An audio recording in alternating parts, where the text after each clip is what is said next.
Bismillahirrahmanirrahim. Assalamualaikum warahmatullahi wabarakatuh dan salam sejahtera.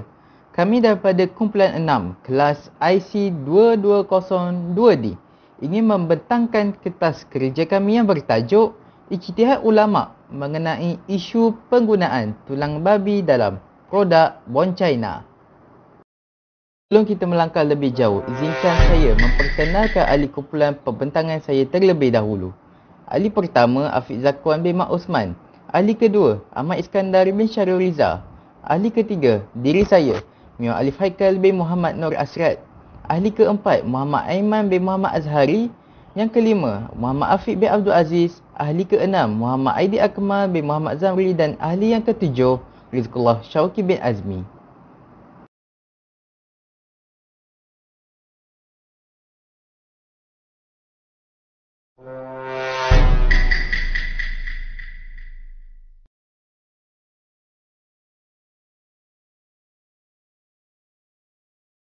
Pengenalan.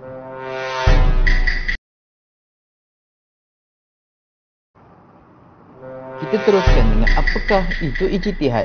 Menurut Abdul Latif Muda 1957, ijtihad dari sudut bahasa berasal daripada kalimah jahada, iaitu berusaha dengan sepenuh hati manakala.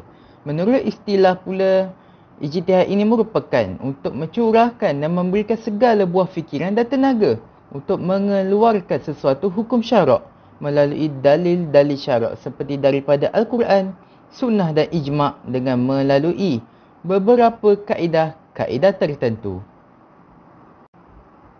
Kita teruskan pula dengan apakah hukum ijtihad. Hukum berijtihad ini ialah harus. Ulama' telah bersepakat mengatakan bahawa harus untuk berijtihad dalam mengeluarkan sesuatu hukum atau fatwa apabila syarat-syarat yang diperlukan mencukupi. Apakah dalil yang mengharuskan ijtihad?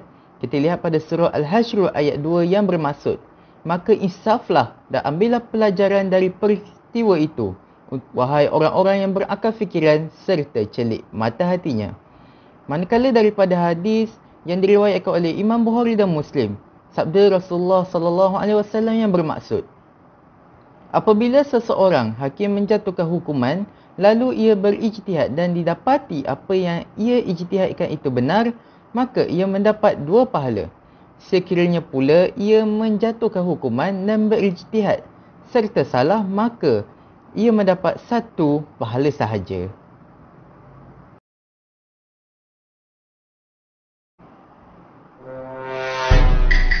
Kita teruskan pula dengan melihat apakah peringkat-peringkat hukum untuk berijtihad. Pertama sekali, peringkat hukum untuk berijtihad ialah ijtihad fardu ain.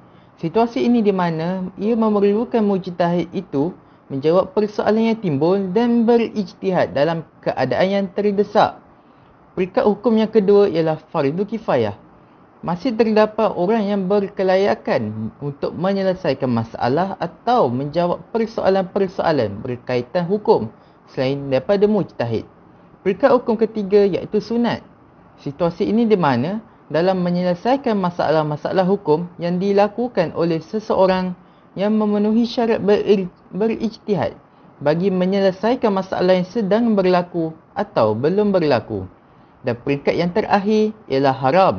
Sekiranya berlandaskan hawa nafsu dan bercanggah dengan perkara yang jelas dinyatakan di dalam nas-nas Al-Quran. Seterusnya kita masuk ke syarat mujtahid. Yang pertama iaitu Islam dan bersifat adil. Yang kedua, baligh. Yang ketiga, mengetahui nas dan dalil yang berkaitan dengan hukum hakam walaupun tidak menghafalnya. Yang keempat, mengetahui tentang dalil akal dan kehujahannya. Yang kelima, mengetahui tentang Al-Quran dan hadis beserta makna dari sudut bahasa dan isyarat. Dan yang terakhir, yang keenam, mengetahui tentang kias, iaitu merangkumi ilah, hikmah serta kemaslahatan masyarakat serta uruf. Seterusnya kita masuk cara berijtihad. Yang pertama, mestilah terlebih dahulu meneliti nas yang terkandung dalam Al-Quran, kemudian meneliti pula hadis mutawatir dan hadis ahad dalam penetapatan hukum serta menyelesaikan masalah. Yang kedua, sekiranya mujtahid tidak memenuhi nas yang menjelaskan hukum dalam Al-Quran dan hadis, maka mujtahid mestilah berpegang dan mengambil zahir nas Al-Quran dan hadis serta apa yang dapat diambil daripada keduanya. Itu yang dapat jadikan pegangan yang berbentuk mantuk dan mafhumnya. Yang ketiga, sekiranya mujtahid tidak menemui hukum melalui jalan yang kedua, ia mestilah meneliti dan menilai segala perbuatan Nabi dan selepas itu takrir baginda. Sebab itu pula dalam berijtihad melalui cara kias dengan berdasarkan ilah atau sebabnya. Sekiranya cara dan jalan ketiga juga tidak berjaya sehingga tidak memenuhi hukum tersebut, mujtahid mestilah berpegang pula pada bara'ah asliyah.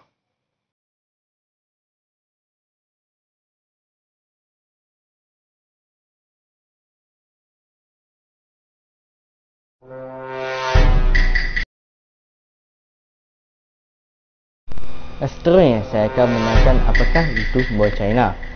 Buah China adalah satu jenis produk separa porselin yang diperbuat daripada kombinasi ash bond iaitu abu tulang, China stone dan juga tanah liat. Dalam kombinasi ini, ia digunakan sebagai penghasilan pinggan mangkuk yang berseni halus yang dikenali sebagai fine tableware. Okey, seterusnya saya akan menerangkan tentang ciri-ciri buah China. Antara ciri-ciri buah China yang kita boleh lihat adalah buah China ini mempunyai sifat keputihan, kilatan, ketulusan cahaya dan juga ia dapat menahan haba. Dalam produk buah China ini, ia boleh dikatakan sebagai mempunyai permintaan yang tinggi, termasuklah daripada kalangan umat Islam, kerana produk buah China ini mempunyai kualiti yang lebih baik daripada seramik yang lain. Okey, seterusnya, antara isu utama dalam produk buah China ini adalah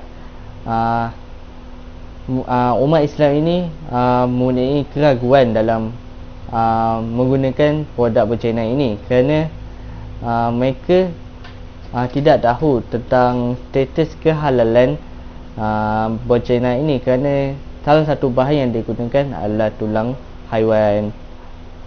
Seterusnya, saya akan menerangkan bagaimana proses penghasilan buah China ini dilakukan. Okey, dengar baik-baik. Okey, pada proses yang pertama adalah proses adunan iaitu mixing, yang mana proses ini dilakukan dengan mencampurkan bahan-bahan yang diperlukan untuk dalam penghasilan buah China ini. Antara bahan tersebut adalah abu tulang, falsafah, kuarza, tanah liat dan bahan-bahan lain yang diperlukan. Okey, pada peringkat yang seterusnya adalah proses pembentukan, yang mana proses ini dilakukan untuk membentuk bahan tadi dengan bentuk pingat dan mangkuk. Okey, pada proses yang ketiga adalah proses pembakaran, iaitu pembakaran pertama yang dinamakan sebagai biskut fairing, yang mana pada proses ini ia dilakukan dalam suhu 1200 sehingga 1300 pada kebuk antioksida. Proses ini dilakukan supaya bahan tersebut dapat menukarkan greenware itu menjadi bahan yang lebih putih, tahan lasak dan lebih elok sinar. Okey, seterusnya kita pergi ke peringkat yang keempat, yang mana proses ini dinamakan sebagai sultan culture, yang mana proses ini bahan buah China ini dikilatkan dengan cara semuran pengkilatan pada buah China tersebut. Okey, pada peringkat yang kelima, yang mana peringkat ini dinamakan sebagai pembakaran yang kedua. Pada proses ini, pembakaran ini dilakukan sekali lagi dengan suhu yang rendah, dengan suhu 1000 sehingga 1200 darjah Celsius. Pada proses ini, dia dilakukan di dalam kebuk khas untuk membakar keramik tersebut. Okey, pada peringkat yang terakhir ialah peringkat hiasan, yang mana proses ini dilakukan selepas bentuk buah China ini dibentuk dengan proses ini. Buah China ini dapat dihiaskan dengan pelbagai jenis corak, pelbagai jenis lukisan yang diperlukan untuk membentukkan buah China ini lebih cantik. Okey, apa yang kita lihat daripada proses penghasilan bencana ini, kita boleh kaitkan bahawa proses bencana ini sama seperti proses istihalah, kerana proses istihalah adalah proses yang mana bahan lain dicampurkan dengan bahan yang lain untuk menjadikan suatu bahan yang baru. Ia sama juga dengan proses bencana, yang mana tulang haiwan itu dicampurkan dengan bahan-bahan yang diperlukan untuk membuat produk bencana. So, dengan bahan tersebut, ia telah menukarkan tulang itu menjadi satu produk yang baru. Okey, pada proses ini juga, sebilangan ulama telah menggunakan proses tersebut untuk menentukan hukum sama ada bahan akhir pada bencana itu telah ditukarkan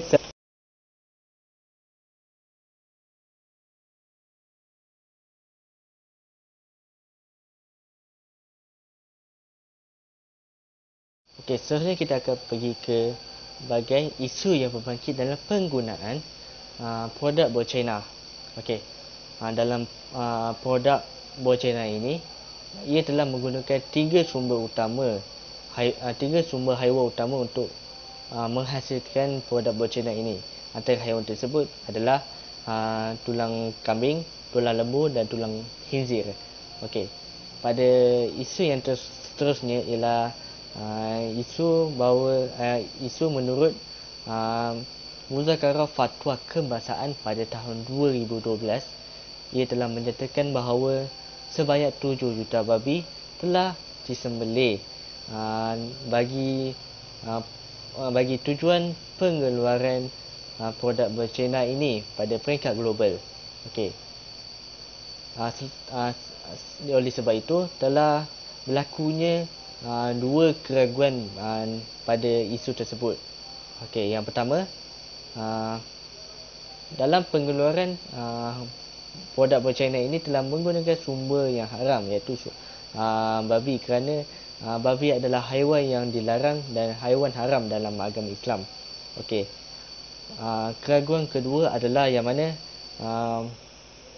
adakah haiwan halal itu, lembu atau kambing tersebut telah disembelih mengikut syarak atau tidak. Wallahu a'lam.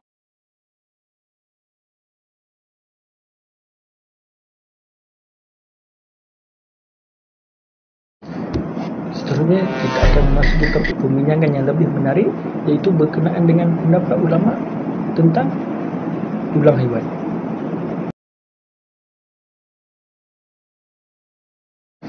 Pertama sekali, apa yang kita harus tahu adalah tulang ini dikelaskan sebagai anggota yang paling keras, yang paling padu, yang tidak memiliki darah, seperti bulu, gigi dan paruh. Terdapat kepelbagaian pendapat dalam menentukan status kenajisan atau kesucian anggota tersebut, di mana menurut pendapat Maliki, Hambali dan Syafi'i, ia berpendapat bahawa tulang adalah najis kerana walaupun ia daripada sumbernya halal atau sumbernya haram.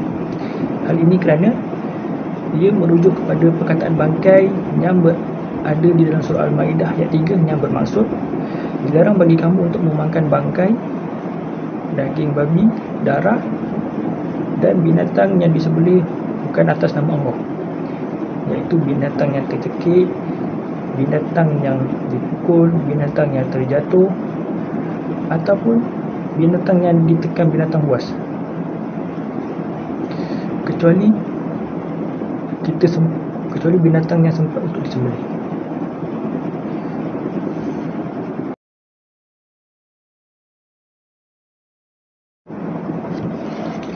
Seterusnya kita akan membincangkan berkenaan dua pendapat, iaitu pendapat ulama mazhab Hambali dan pendapat Imam Syafi'i. Menurut ulama mazhab Hambali, ia berpendapat bahawa tulang, kuku, paruh, gigi dan tanduk merupakan najis kerana ia dikelaskan sebagai bangkai yang diharamkan oleh syarak. Tetapi jika ia daripada sumber yang halal atau yang telah disembelih, maka ia dianggap suci dan harus dimanfaatkan. Manakala menurut pendapat Imam Syafi'i pula adalah tulang adalah najis kerana Ia menurut kepada hadis Rasulullah SAW yang diriwayatkan oleh Amr bin Dinar bahawasanya Ibnu Umar radhiyallahu anhu menyebut annahu kariha an yudahanna fi azmi fil, yang bermaksud sesungguhnya Rasulullah tidak suka meletakkan minyak dalam bekas tulang gajah. Daripada hadis tersebut kita dapat membincangkan, kita dapat mentafsirkan bahawa perkataan kariha itu bermaksud sesuatu yang haram. Maka dalam hadis tersebut tulang merupakan sesuatu yang haram kerana ia adalah bangkai.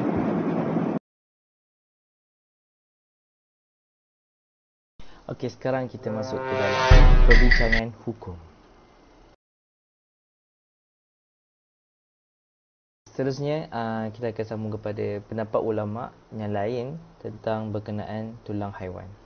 Okey, pada pendapat Imam Malik, gading gajah yang disembelih adalah suci setelah ia dibersihkan. Manakala pada pendapat ulama mazhab Hanafi, ia ada sedikit perbezaan. Pengharaman bangkai hanya berlaku dalam konteks makanan sahaja. Okey, bahan-bahan seperti tulang dan kuku, jika ia dimanfaatkan untuk selain makanan, ia adalah harus. Okey, ulama mazhab Hanafi ia berkaitkan hal ini dengan daripada hadis sahih daripada Ibnu Abbas mengenai hukum kulit bangkai kambing yang dijumpai oleh Rasulullah SAW dengan para sahabat.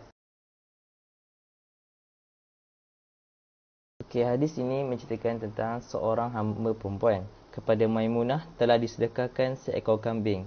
Lalu kambing itu mati. Sesudah itu Rasulullah SAW melalui tempat mereka dan baginda bersabda, "Kenapa kamu tidak mengambil kulitnya, menyamakkannya dan memanfaatkannya?" Mereka menjawab, "Sesungguhnya ia telah menjadikan satu bangkai." Baginda SAW bersabda, "Sesungguhnya apa yang diharamkan ialah memakannya." Okey, dalam hadis ini ulama menyamakan bahawa hukum tulang dan tanduk dengan kulit dengan syarat telah dibersihkan segala kekotoran dan lendiran yang telah menjadi sebab kepada kenajisannya.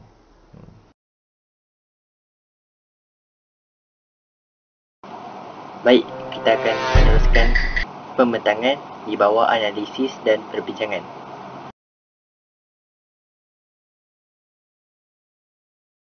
Analisis fatwa yang mengharuskan penggunaannya, iaitu di bawah pejabat Mufti Singapura, Majlis Agama Islam Singapura.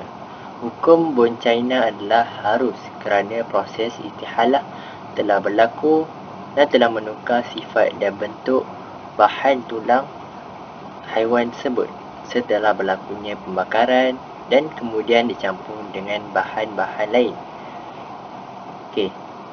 Selain itu, jika tulang tersebut berasal daripada khinzir dan meskipun telah berlaku proses istihalah, produk akhir adalah tetap dianggap sebagai najis, iaitu haram digunakan.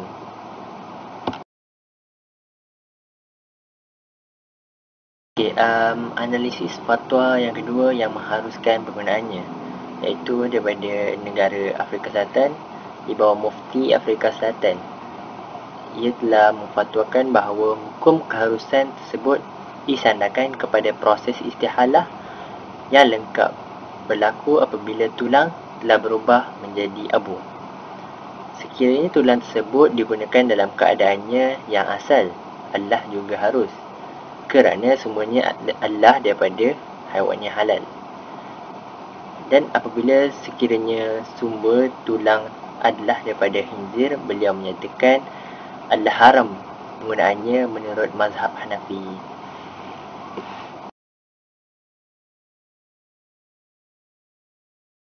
Analisis fatwa yang ketiga yang mengharuskan penggunaannya, iaitu di bawah Mufti Abdullah Patel. Hukum Bon China adalah harus sekiranya penggunaan tidak mengetahui sumber asal tulang haiwan yang digunakan. Sebaliknya, jika diyakini tulang berasal daripada sumber yang tidak halal, maka ia tidak dibenarkan.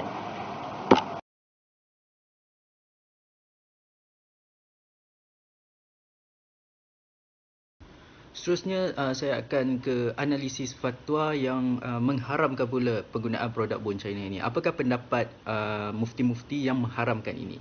Jadi kita melihat mufti yang pertama iaitu Muzakarah Fatwa Kebangsaan negara kita sendiri iaitu JAKIM pada tahun 2012.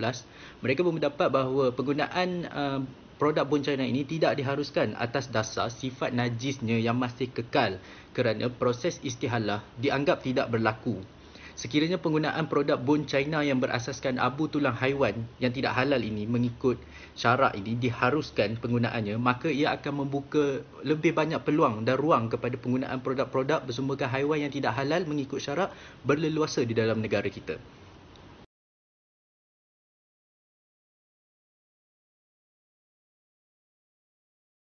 Seterusnya saya akan ke analisis fatwa yang mengharamkan pula penggunaan produk Bon China ini. Apakah pendapat mufti-mufti yang mengharamkan ini? Jadi kita melihat mufti yang pertama iaitu Muzakarah Fatwa Kebangsaan negara kita sendiri iaitu JAKIM pada tahun 2012. Mereka berpendapat bahawa penggunaan produk Bon China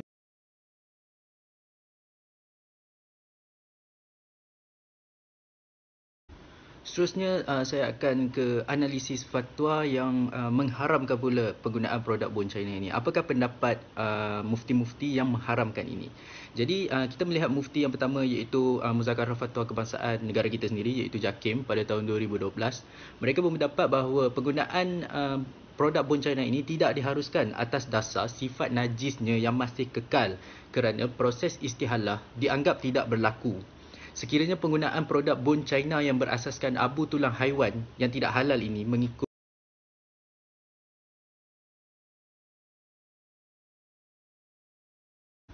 Seterusnya saya akan ke analisis fatwa yang mengharamkan pula penggunaan produk Bon China ini. Apakah pendapat mufti-mufti yang mengharamkan ini?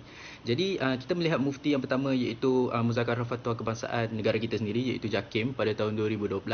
Mereka berpendapat bahawa penggunaan produk Bon China ini tidak diharuskan atas dasar sifat najisnya yang masih kekal kerana proses istihalah dianggap tidak berlaku. Sekiranya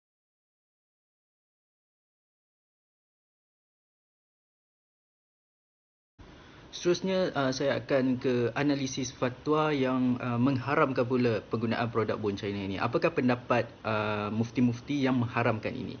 Jadi kita melihat mufti yang pertama iaitu Muzakarah Fatwa Kebangsaan negara kita sendiri iaitu JAKIM pada tahun 2012. Mereka berpendapat bahawa penggunaan produk Bon China ini tidak diharuskan atas dasar sifat najisnya yang masih kekal kerana proses istihalah dianggap tidak berlaku. Sekiranya penggunaan produk Bon China yang berasaskan abu tulang haiwan yang tidak halal ini mengikut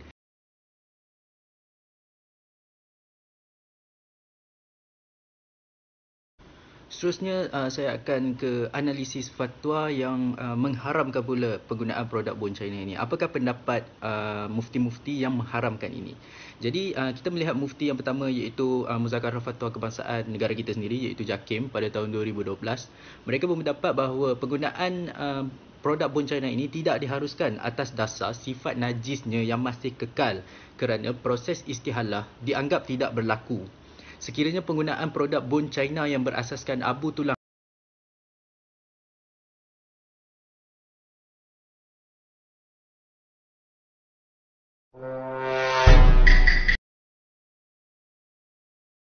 Okey, ada beberapa faktor penanaman tulang haiwan bagi mazhab Syafi'i dan Hambali.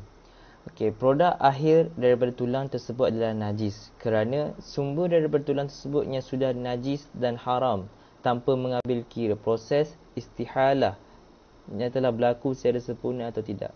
Bahawa sudah maklum, istihalah ini adalah satu penukaran ataupun perubahan sifat atau zat benda itu. Okey. Proses istihalah secara pemekaran tidak diterima oleh mereka seperti yang disebut oleh Imam Al-Shirazi, jika tahi manusia dan tahi binatang dibakar sehingga menjadi abu, ia tidak menjadi suci kerana kedua-duanya adalah najis aini. Okey, seterusnya ulama besar mazhab Hanbali Imam Al-Buhuti juga ada menyebut bahan yang najis tidak menjadi suci dengan istihalah, maka abu daripada najis, debu, uapnya dan seumpamanya adalah najis. Okey, dan yang terakhir, penggunaan bahan asal yang bersumberkan najis seperti tulang, bangkai adalah wajib dijauhi, wajib al-ijtinab, dan dilarang mendekatinya, manhi al-iqtirab. Okey, antara faktor yang mengharuskan tulang haiwan ini. Okey, bahan akhir yang dihasilkan oleh untuk produk bone China ia adalah berbeza sepenuhnya dengan sifat asal tulang itu. Abu tulang yang dibakar pula terdiri daripada bahan oksida dan fosfat dan menyebabkan unsur DNA tersebut didapati tidak lagi wujud apabila tulang itu dibakar pada suhu yang amat tinggi. Pada hal ini, Ibn Taymiyah ada menyebut, apabila hukum telah tetap dengan satu sebab, maka ia akan hilang dengan kehilangan sebabnya. Okey, seterusnya, prinsip perubahan pada sifat taghayyur al-wasfi al-mul'azim li al-syai' telah dijadikan asas pentarjihan hukum istihalah oleh Ibn Qayyim. Hukum keharusan adalah bertepatan dengan maslahah semasa umat Islam masa kini. Apabila kebanyakan pengeluar produk adalah di kalangan bukan Islam, sekaligus menyebabkan kesukaran untuk mendapat bahan daripada sumbernya halal. Hujah pengharaman atas dasar bagi menyekat penggunaan bahan-bahan haram sadz zara'i dilihat tidak begitu kukuh kerana terdapat dalil yang lebih kuat mengenai kesucian tulang haiwan halal jika bukan untuk dimakan. Mudaratan kepada pengguna. Sekiranya sumber tulang yang digunakan tidak diketahui, hukum asalnya ialah harus digunakan dan tidak dikira sebagai najis kerana Al-Bujairami ialah salah seorang ulama mazhab Syafi'i telah meletakkan isu ini di bawah perkara yang sukar dielakkan.